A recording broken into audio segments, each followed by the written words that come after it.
예수님을 믿는다는 건 무엇일까요? 예수님을 믿는다는 건 교회를 다니는 것 맞습니까? 예수님을 믿는다는 건 직분을 받는 것, 예수님을 믿는다는 건 내가 믿는다고 고백하는 것, 예수님을 믿는다는 건 내가 그렇게 생각하고 있는 것. 자, 제가 말씀드린 이 모든 상황들은 예수님을 믿는다고 했을 때 당연히 포함되는 것들이어야만 합니다. 하지만 이것들이 예수님을 믿는 것은 아닙니다. 여러분, 예수님을 믿는다는 건 무엇일까요? 예수님을 믿는다라는 건 이와 같은 겁니다. 그의 제자가 되는 겁니다. 그의 제자가 된다는 건 무엇입니까? 그를 따르는 겁니다. 예를 들어보죠. 베드로의 직업은 뭐였습니까? 어부였습니다. 어부였던 어느 날 물고기를 잡지 못하는 밤을 만나게 됐고 그는 깊은 좌절 속에 빠지게 됩니다. 그런데 그 자리에 예수님이 오셨습니다. 그리고 깊은 데로 가서 그물을 던지라고 했더니 물고기를 어마어마하게 잡습니다. 이걸 한 글자로, 한 단어로 표현하면 기적이라고 말합니다. 그의 인생 속에 기적이 일어났습니다. 그리고 육지에 돌아왔습니다. 그런데 그때 예수님께서 말씀하십니다. 나를 따라오라. 근데 만약에 베드로가 이렇게 했다면 그는 제자가 될 수 있었을까요? 예수님, 저에게 따라오라고 요구하시면 안 됩니다. 왜냐하면 저는 여기 이렇게 물고기를 많이 잡았고 저에겐 책임져야 되는 가족들이 있으며 저에게는 아직도 남아있는 연수가 길어 이것들을 다 놓고 떠난다는 건 너무 무책임한 인생이 되는 것 같습니다. 저는 믿습니다.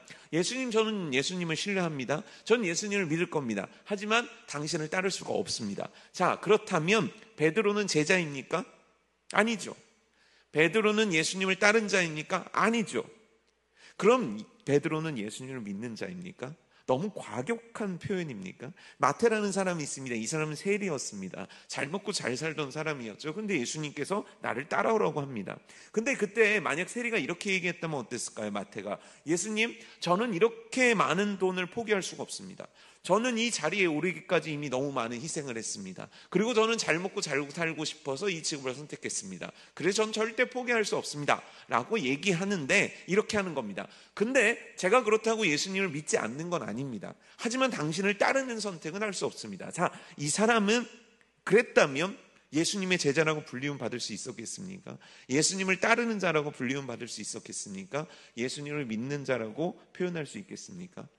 사실 굉장히 극단적인 표현일 수 있습니다. 내 모든 것들을 버려두고 따랐던 두 사람의 예를 든다는 건 말입니다. 하지만 예수님을 믿는다는 건 뭐냐면 예수님이 말씀하신 것을 따르는 삶을 의미합니다. 내가 그렇게 생각하고 내가 그렇게 여기고 내가 앞으로 그렇게 살겠어라는 다짐은 죄송하게도 예수님을 믿는 자의 삶이 아닙니다. 예수님을 믿는 자의 삶은 예수님을 따르는 나의 발걸음과 예수님을 따르는 나의 삶이 증명하는 것입니다. 여러분들은 예수님을 따르는 자입니까? 예수님을 따름이 여러분들의 믿음을 증명하고 있습니까? 굉장히 중요한 문제입니다. 나는 과연 예수님을 따르는가?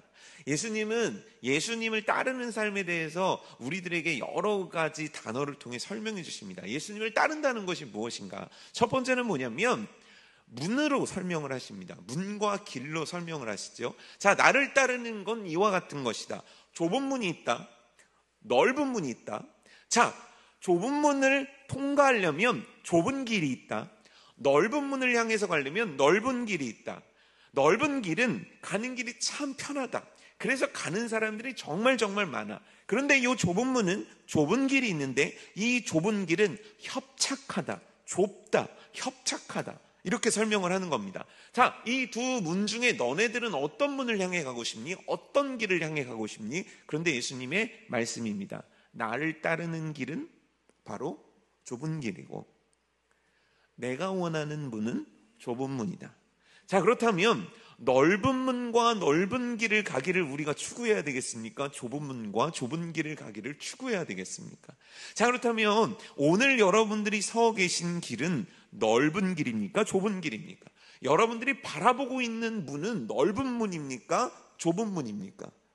예수님을 따르는 삶이란 걸 예수님은 굉장히 낭만적이고 고급스럽고 평안하고 이런 단어들을 쓰지 않습니다. 협착하고 좁은 길을 끝끝내 건너가 그 좁은 문으로 들어가는 게 바로 나를 따르는 것이라고 표현하고 있는 거죠. 자, 두 번째입니다. 예수님께서는 예수님을 따르는 삶을 이번에는 집을 짓는 것에 비유하십니다. 자, 집이 있습니다. 한 집은 모래 위에 지었습니다. 한 집은 반석이어 지었습니다. 자, 여러분들은 뭐라고 배우셨습니까? 어떤 것이 예수님을 따르는 삶이 짓는 집이라고 우리가 배웠습니까? 모래입니까? 반석입니까? 반석입니다. 반석이죠. 여러분, 반석 위에 집 지어보셨습니까? 집 지어보셨으면 좋겠죠. 저도 마찬가지입니다. 쉽지 않죠. 지금이야 기계도 있고 막 드릴로 뚫는다고 칩시다.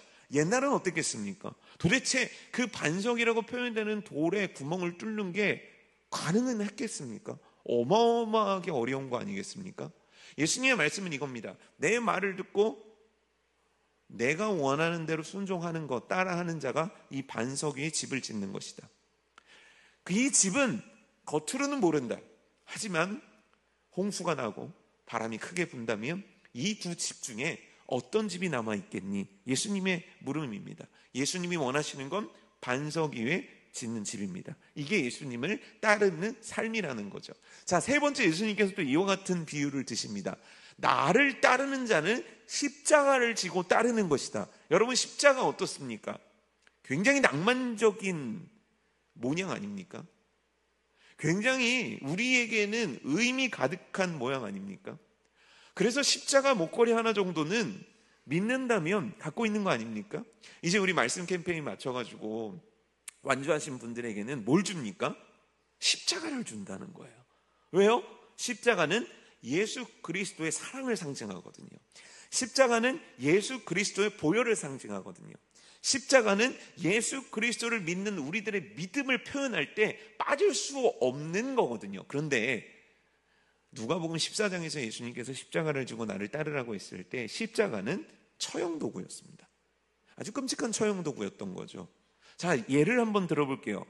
전기의자를 두고 예수님을 믿는 건 전기의자에 앉아서 죽는 그 사형도구를 짊어지고 가는 것이다. 자, 여러분들에게 이 단어가 어떻게 와닿겠습니까? 그 전기 충격을 주면서 지지직거리면서 사람을 죽이는 그 도구가 우리들에게 낭만적이고 의미 있고 굉장히 신선하게 다가오겠습니까? 당시의 십자가는 바로 그런 거였다는 거예요.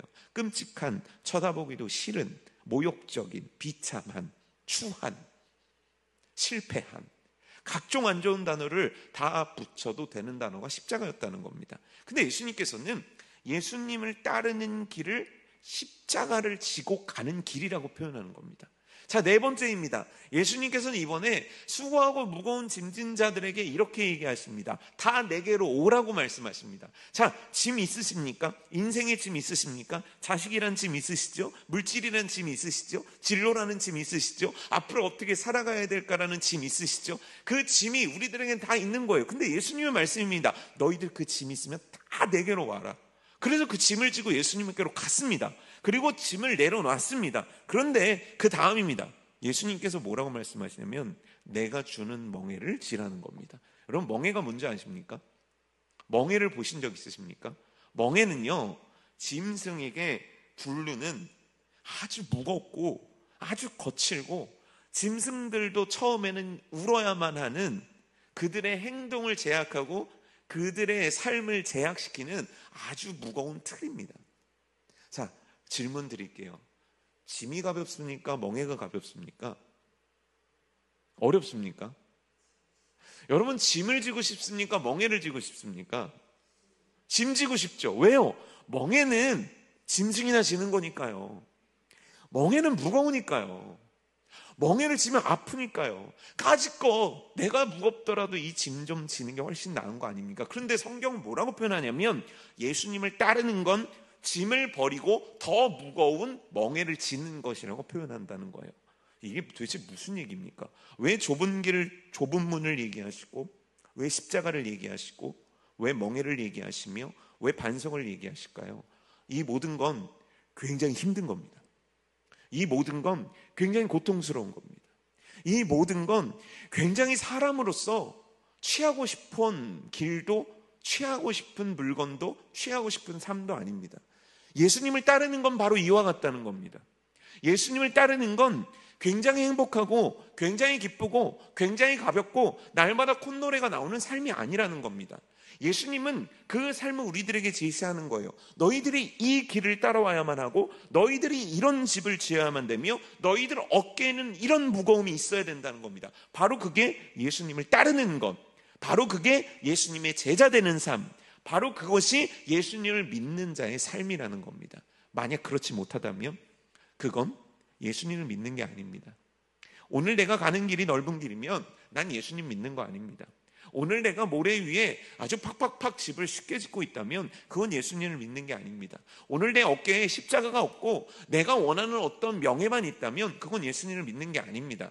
내 어깨에 멍에가 없고 그냥 내가 짊어지고 싶은 내 인생 속에 그냥 소위 말해서 업보 같은 거 지고 산다면 그건 예수님을 믿는 삶도 따르는 삶도 아닙니다. 예수님을 믿는 건 좁은 길입니다. 예수님을 믿는 건 십자가입니다. 예수님을 믿는 건 멍에입니다. 예수님을 믿는 건 그 손이 부르트도록 언제 기초가 다져질지 모르는 수많은 곡괭이질을 통해서 지어져가는 반석 위에 지은 집입니다.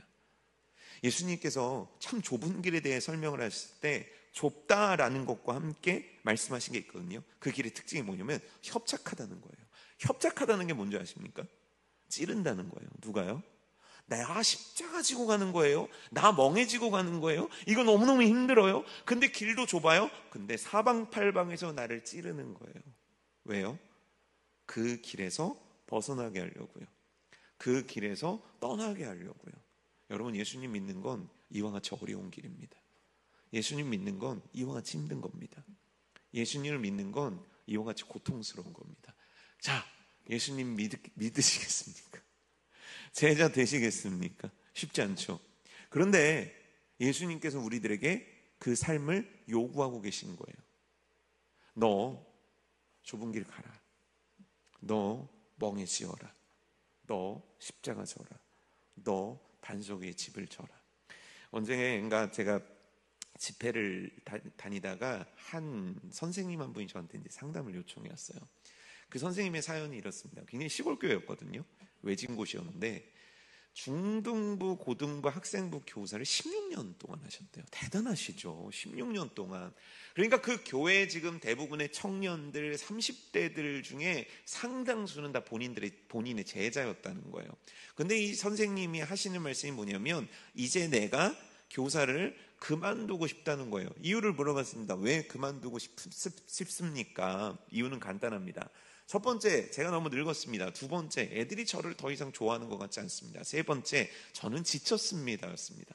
그래서 저한테 물어보는 거예요. 어떻게 했으면 좋겠냐는 거죠. 이분의 질문의 의도는 뻔한 답을 요구한다는 걸 잘 알고 있었습니다. 그분이 원하는 답은 아마 이거였을 겁니다. 힘드시죠? 힘내세요. 난 당신의 마음을 다 이해합니다.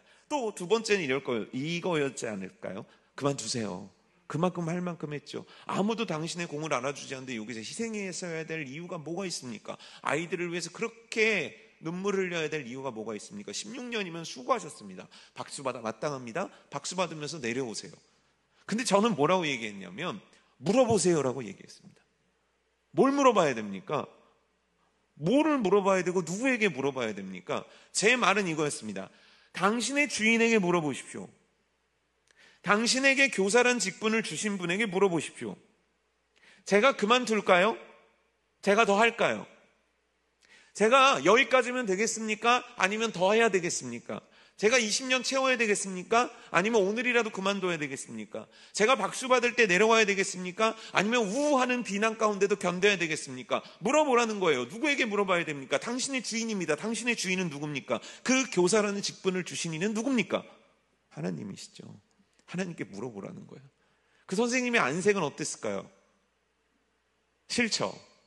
너무너무 싫죠. 본인도 알고 있죠. 이 직분을 맡기시니까 당신입니다. 그러니까 나는 당신에게 물어봐야 합니다. 당신이 원하신 대로 해야 됩니다. 왜냐하면 그게 좁은 길을 가는 거니까요. 그게 십자가를 지는 거니까요. 그게 멍에를 지는 거니까요. 그게 반석 위에 집을 짓는 거니까요. 그건 어려운 거니까요. 그건 힘든 거니까요. 그건 고통스러운 일일까요.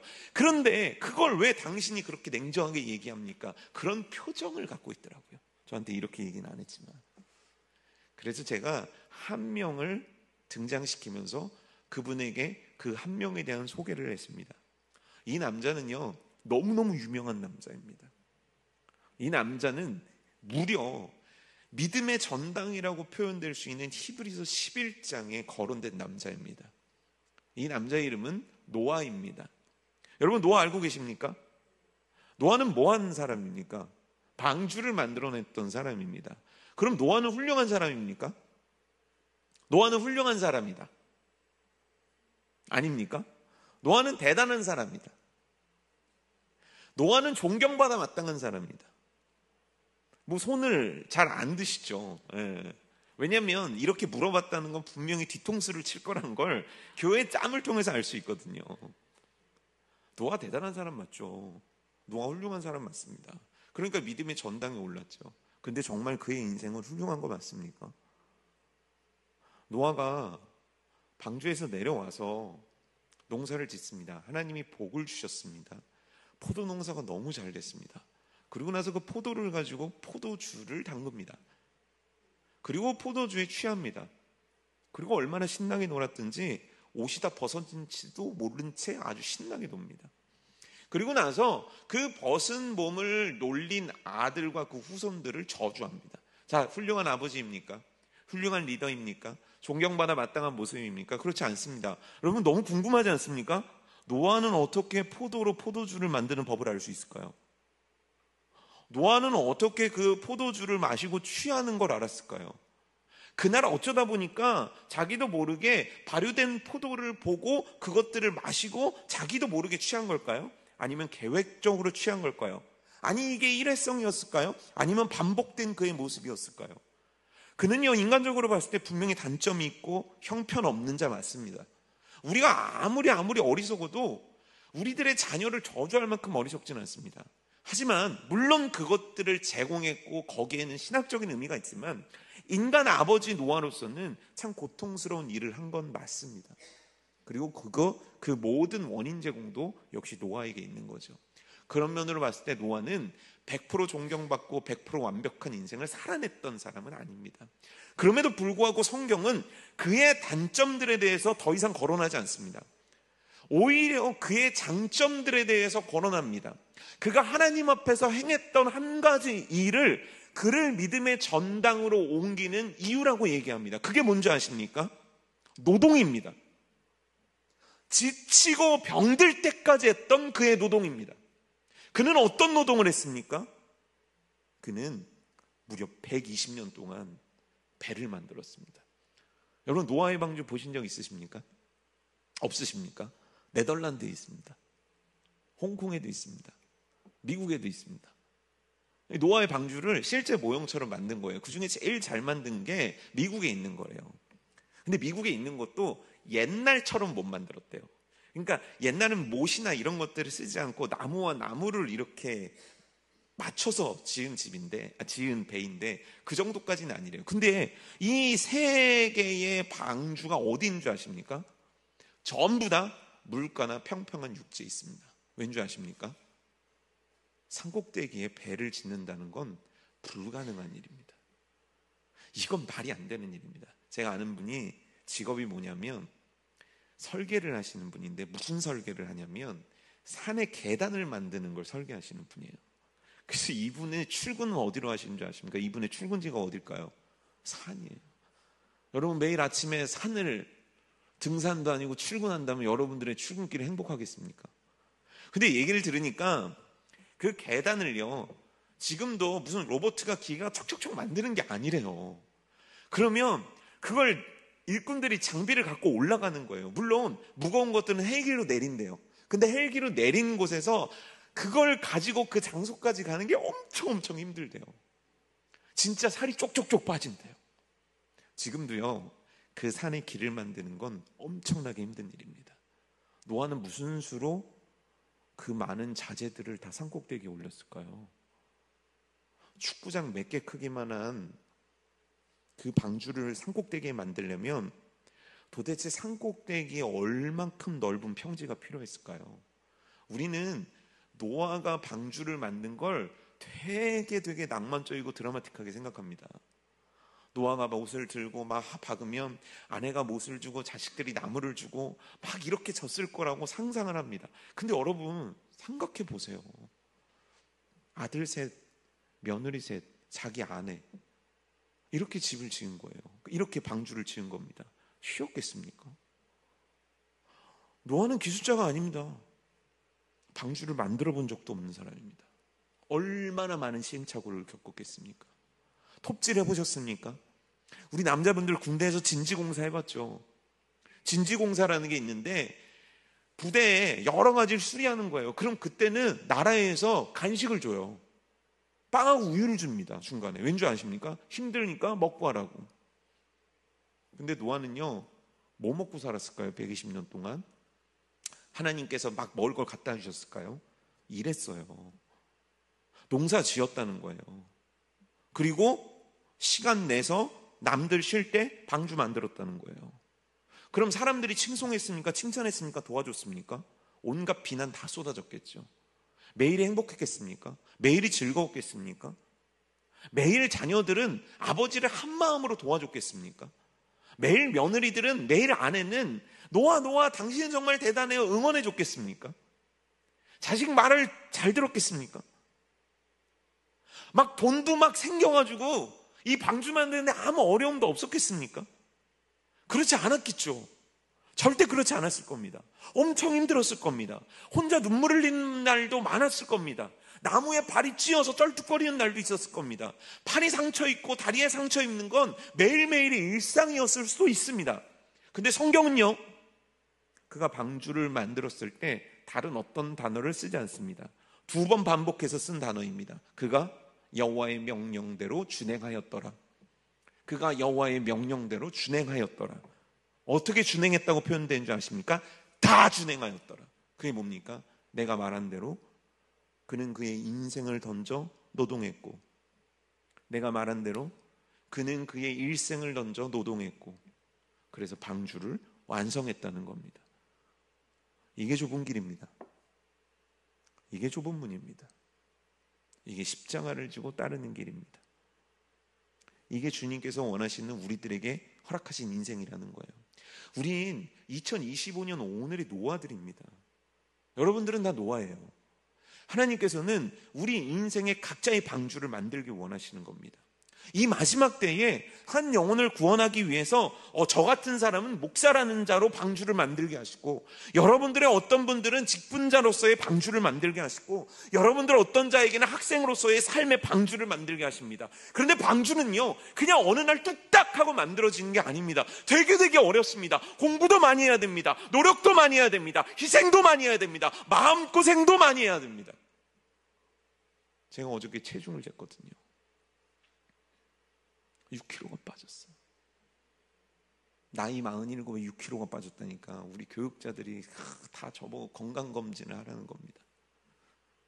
왜 빠졌을 것 같으세요? 맞춰보세요. 다 여러분들의 자식들 때문입니다. 다 여러분들 때문입니다. 맞습니까? 아니에요. 누구나가 방주를 만들기 위해서 겪어야 될 인생의 일들이 있는 겁니다. 그냥 편하게 뚝딱 되는 게 아닙니다. 주님께서 그걸 원하시는 거예요. 이걸 소명이라고 하는 겁니다. 내 인생 속에 지어야 될 방주를 소명이라고 부르는 겁니다. 그리고 소명을 지어가는 과정을 예수를 따르는 삶이라고 얘기하는 겁니다.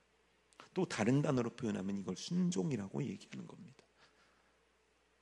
우린 마땅히 그 일을 해야 됩니다. 왜냐하면 예수님이 내 주인이기 때문입니다.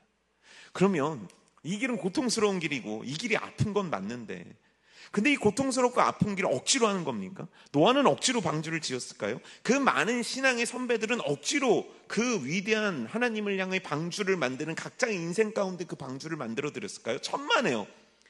그들을 표현하는 단어입니다. 기쁨입니다. 그들의 모든 헌신을 표현하는 겁니다. 기꺼이입니다.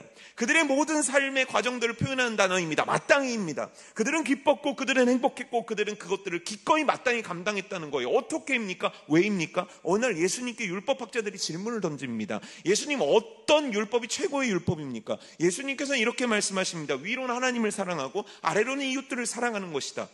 그들은 감탄합니다. 와, 정말 대단하시군요, 예수님. 그런데 그 율법학자의 그 질문 가운데는 한 가지 고유한 그들이 갖고 있는 생각 하나가 있었습니다. 그게 뭔지 아십니까? 어떤 율법은 훌륭하고 어떤 율법은 덜 훌륭하다는 거예요. 어떤 율법은 꼭 지켜야만 되고 어떤 율법은 그냥 잠시 내려놔도 된다는 거예요. 맞습니까? 아니에요. 율법엔 차등이 없습니다. 어떠한 율법이든지 하나님의 말씀 모든 것들은 똑같은 위치를 가집니다. 순종해야 된다라는 모든 율법의 말씀들은 다 자격 조건을 갖고 있거든요. 근데 왜 율법학자는 이렇게 질문했을까요? 그들에게 있어서 주님의 말씀대로 율법을 지키는 건 의무가 있었기 때문이에요. 그래서 순번을 나누는 겁니다. 그래서 내가 7번은 못해도 1번만 하면 되는 겁니다. 내가 8번은 못해도 어쩔 수 없지만 2번만 하면 되는 겁니다. 그들은 그래서 그들의 멋대로 율법들을 다 바꿔버리는 거예요. 율법에 차등을 두는 겁니다. 어떤 건 해도 어떤 건 안 해도 어떤 건 지켜야만 하고 어떤 건 어쩔 수 없고. 아니요, 그렇지 않습니다. 왜냐하면 억지로도 아니고 의무의 영역도 아닌 것이 바로 하나님이 주신 율법이기 때문입니다. 우린 신명기서 말씀 잘 알고 있거든요. 신명기서 말씀 가운데 이런 말씀이 있습니다. 신명기 6장 6절에서 9절 말씀이거든요. 그 말씀을 쳐다보면 이렇게 되겠습니다. 너가 내 말을 잘 들어야만 한다. 내 말을 잘 듣기 위해서 너희들이 해야 될 거다. 이 해야 될 게 뭡니까? 새겨라, 적어라, 어디든지 볼 때마다 언제든지 강론할 때마다 이 율법을 새기고 지켜야만 한다. 왜입니까? 잘 지키면 네가 복을 받을 것이고 안 지키면 네가 저주를 받을 것이다. 맞습니까? 그렇지 않습니다. 6장 5절 말씀 읽어볼까요? 다 같이 읽어볼까요? 자막 한번 보여주시죠. 읽어보겠습니다. 너는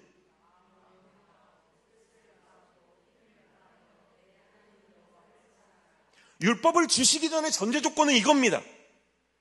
내가 너에게 의무로 율법을 준다고 착각하지 말아라. 내가 너를 잘 먹고 잘 살게 하려고 율법을 주는 거라고 착각하지 말아라. 너희가 율법을 지켜야 되는 이유는 바로 사랑 때문이다.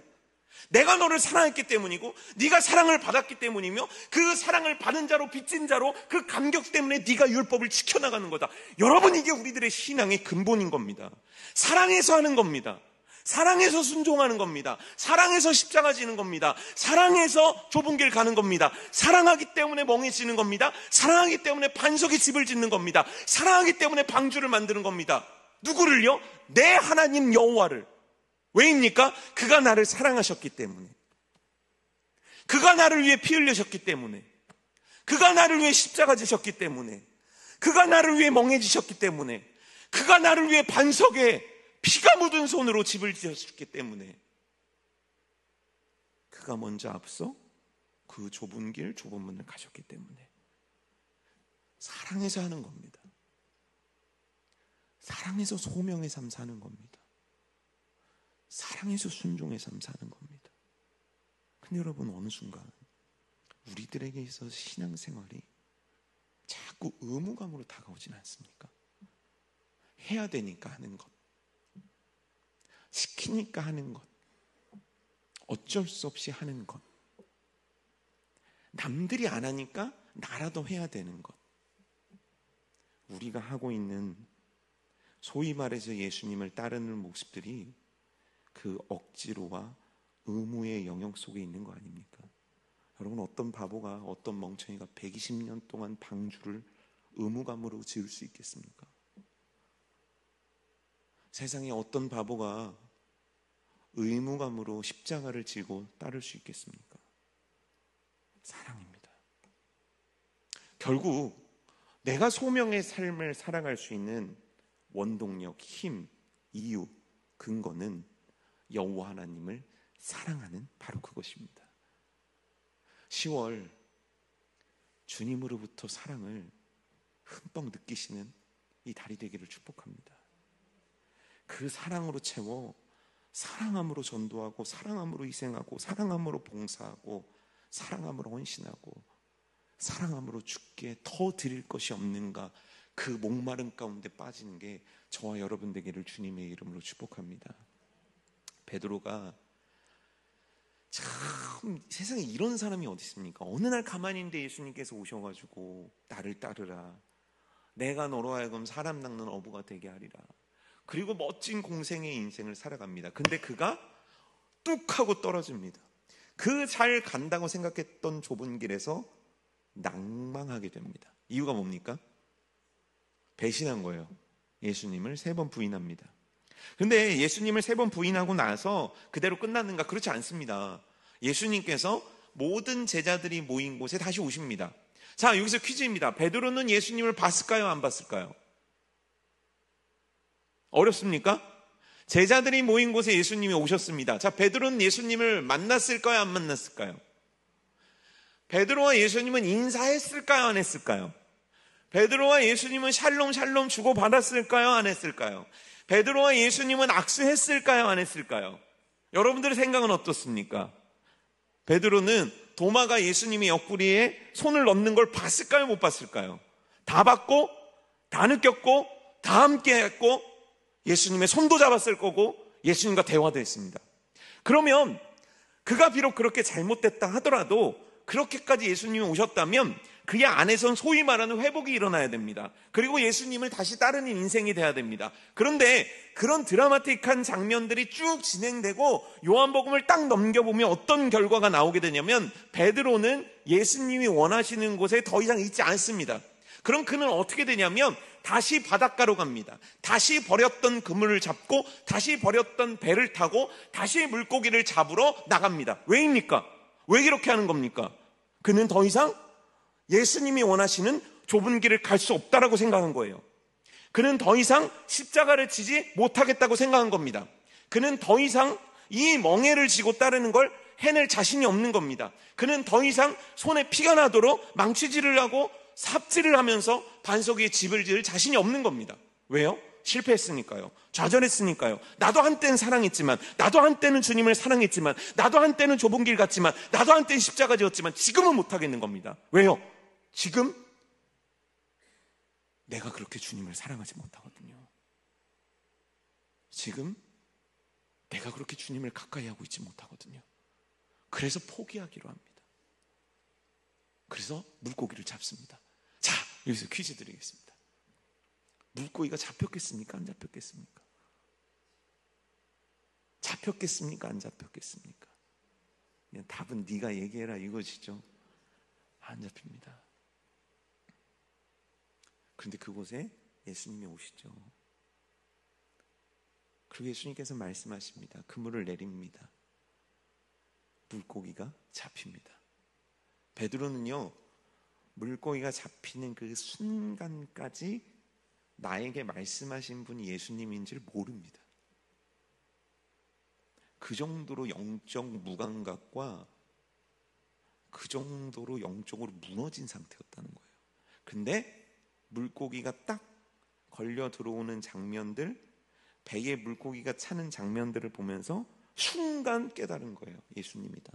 그리고 옷을 입고 바다로 풍덩 수영을 해서 예수님께 갑니다. 자, 도착했더니 구운 떡과 구운 물고기가 있습니다. 예수님께서는 밤새 물고기 한 마리도 못 잡으면서 고생한 베드로에게 먹으라고 말씀하십니다. 그리고 나서 이해할 수 없는 질문 하나를 하시는데 이와 같은 질문입니다. 요한의 아들 시몬아, 내가 이 사람들보다 나를 더 사랑하느냐? 이 질문 받으면 어떡하시겠습니까? 예를 들어서 저한테 물어보시는 겁니다. 네가 이 사람들보다 더 나를 사랑하냐? 이거 무슨 표현입니까? 비교급입니다.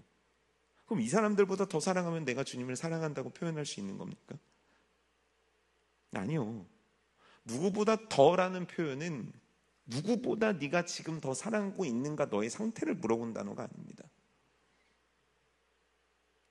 이 표현은 뭐냐면 너가 오늘 나를 사랑하고 있느냐를 물어보시는 겁니다. 너가 오늘 나를 사랑하느냐? 베드로는 어떻게 대답할까요? 그때 베드로는 자기 입을 열어 고백하는 겁니다. 내가 주님을 사랑합니다. 어떻게 이런 고백이 나올까요? 이유는 간단합니다. 바다 끝까지 찾아오셔서 주님께서 나에게 사랑을 부어주고 계시기 때문입니다. 무슨 힘으로 방주를 짓습니까? 무슨 힘으로 십자가를 집니까? 두려워하지 마십시오. 주님께서 세상 끝날까지 나와 함께 하시며 나에게 그 사랑을 공급해 주십니다. 이제 남은 건 딱 하나밖에 없습니다. 그 주님의 사랑을 받아들이는 것, 그 주님의 사랑을 믿어드리는 것, 그 주님의 사랑을 담는 것, 그리고 부족하건 잘났건 그 발걸음을 떼어드리는 것. 오늘 예수님께서 베드로에게 하신 말씀이에요. 그 모든 상황 가운데 베드로에게 정리하듯 하신 말씀입니다. 네가 젊었을 때는 네가 원하는 대로 띠 묶고 네가 원하는 대로 다녔다. 그런데 이제부터는 너의 띠를 내가 끌고 가마. 그래서 사람들은 어느 날 네 팔을 벌리게 할 거다. 왜냐하면 너가 십자가를 지고 나를 따랐기 때문이다. 그리고 너는 손을 벌리고 나와 같이 십자가에서 죽게 될 거다. 오늘 예수님은 베드로에게 그 인생을 얘기하는 겁니다. 네가 진짜 나를 따르는 인생을 살게 될 거다. 왜입니까? 내가 너를 사랑하기 때문에, 네가 내 사랑을 알기 때문에, 네가 나를 따를 것이기 때문에. 사랑하는 성도 여러분들이요, 주님께서 여러분들을 사랑하고 계십니다.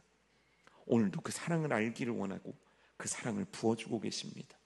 그 사랑 앞에 내가 예수님을 따르겠습니다. 내 인생 속에 방주를 만들어 드리겠습니다. 부족해도 느려도 120년 아니 240년이 걸려도 이 걸음 멈추지 않겠습니다.